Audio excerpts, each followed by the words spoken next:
Bismillahirrahmanirrahim.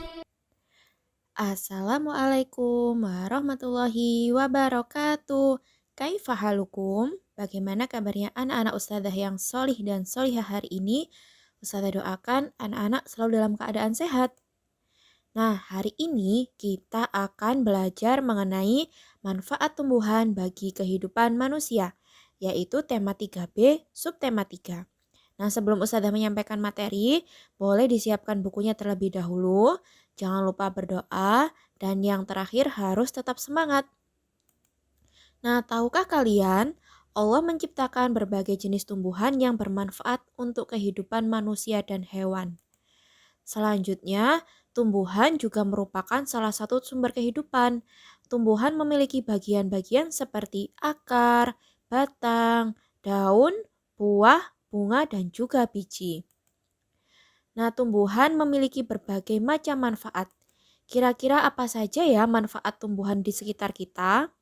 Nah, manfaat-manfaat tumbuhan yang pertama yaitu sebagai sumber makanan yang dapat dikonsumsi.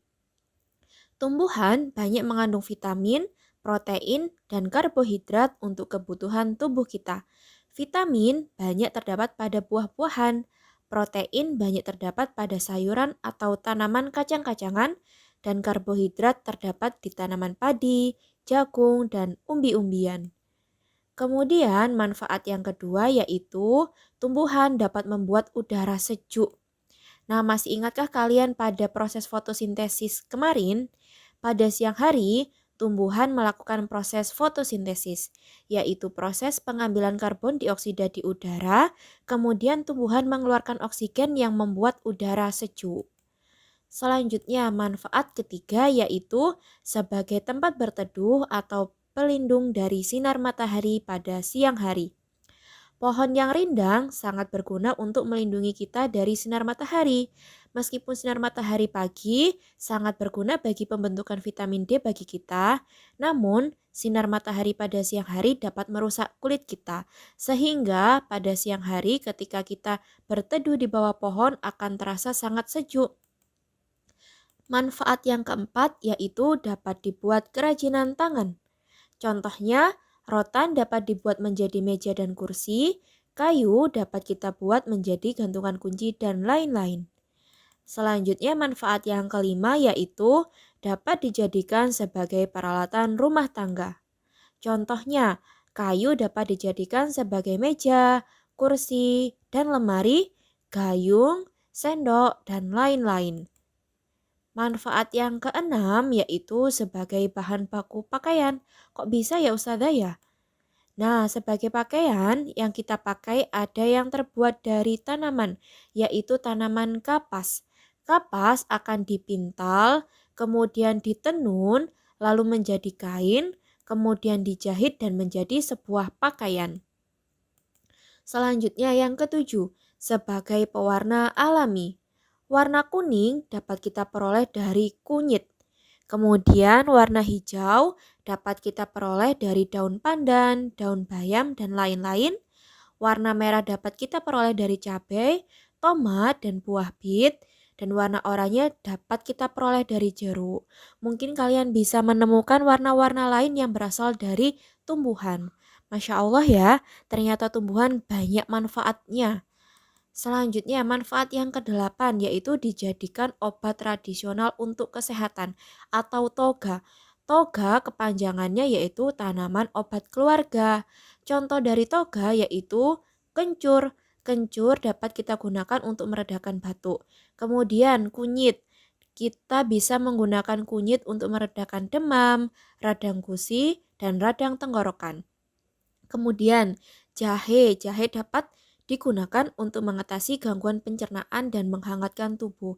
Nah, selain 3 tumbuhan yang sudah sebutkan pada tanaman toga ini, kalian bisa mencari contoh tanaman toga yang lainnya. Masih banyak sekali contoh-contoh dari tanaman toga. Manfaat selanjutnya yaitu untuk hiasan dan keindahan. Misalnya seperti bunga mawar, anggrek, melati, dan lain-lain. Kalian sekarang banyak menjumpai tumbuhan digunakan untuk hiasan. Ya banyak sekali ya di depan rumah tetangga maupun rumah kita banyak tumbuhan yang digunakan untuk sebagai hiasan dan dijadikan hobi untuk mengoleksi banyak tumbuhan dan tanaman. Manfaat yang ke-10 yaitu sebagai bahan baku industri. Peralatan rumah tangga yaitu seperti pohon jati, pohon mahoni, terus kemudian dijadikan atau dimanfaatkan dalam industri ban. Contohnya pada pohon karet kita gunakan untuk membuat ban. Kemudian industri pakaian, tadi kita sudah menyebutkan yaitu tanaman kapas. Nah, apa yang akan terjadi jika tumbuhan tidak ada di bumi? Yang pertama, oksigen akan berkurang, kemudian terjadinya banjir dan erosi, terjadinya kekeringan, berkurangnya sumber makanan, terjadinya pemanasan global, dan juga kepunahan makhluk hidup. Karena makhluk hidup yang ada di bumi seperti tumbuhan, manusia, dan hewan akan saling bergantung dan akan eh, melindungi satu sama lain. Selanjutnya, yaitu cara merawat tumbuhan. Yang pertama cara merawat tumbuhan yaitu menyiram tumbuhan setiap pagi dan sore hari. Biasanya lebih baik ketika sore hari karena setelah seharian tumbuhan terkena sinar matahari maka akan haus. Jadi pada sore hari kita akan menyiram tumbuhan. Kemudian yang kedua, memberinya pupuk supaya semakin subur. Yang ketiga, menaruh tanaman di tempat yang terkena sinar matahari supaya tumbuhan akan melakukan fotosintesis. Yang keempat yaitu tidak melakukan penebangan pohon secara liar.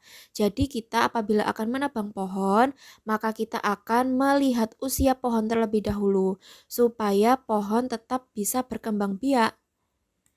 Nah, kesimpulan dari materi kita hari ini yaitu tumbuhan merupakan salah satu sumber kehidupan yang harus kita jaga kelestariannya. Yang kedua, tumbuhan memiliki banyak manfaat untuk makhluk hidup. Selanjutnya yaitu mulai sekarang kita harus merawat tumbuhan. Karena dengan kita merawat tumbuhan sama saja dengan kita menjaga bumi kita. Dan yang terakhir, jika kita berbuat baik kepada tumbuhan, maka tumbuhan akan memberikan banyak manfaat untuk kehidupan kita. Seperti contohnya kita merawat tumbuhan dengan cara menyirami, menanam tumbuhan, maka kita sama saja sudah membangun pabrik oksigen. Dan kita akan tetap berlangsung terjaga kehidupannya. Nah, apa yang harus saya kerjakan hari ini? Yaitu yang pertama, bisa dikerjakan di buku tulis, bisa ditulis soalnya, dan ditulis jawabannya. Yang pertama, tuliskan 5 manfaat tumbuhan bagi kehidupan makhluk hidup. Kemudian yang kedua, tuliskan 3 tanaman yang dapat dijadikan obat. Yang ketiga, tuliskan 3 tanaman yang dapat dijadikan pewarna makanan alami. Yang keempat, tuliskan 3 tanaman yang dapat dijadikan bahan baku industri. Dan yang kelima, tuliskan 3 cara merawat tumbuhan. Mudah ya anak-anak ya. Insya Allah apabila kalian memahami atau menyimak video pembelajaran Ustazah dari awal hingga akhir, kalian bisa menjawab kelima pertanyaan Ustazah hari ini. Nah, sekian materi yang bisa Ustazah sampaikan hari ini. Ustazah ucapkan jazakumullah khairan. Wassalamualaikum warahmatullahi wabarakatuh.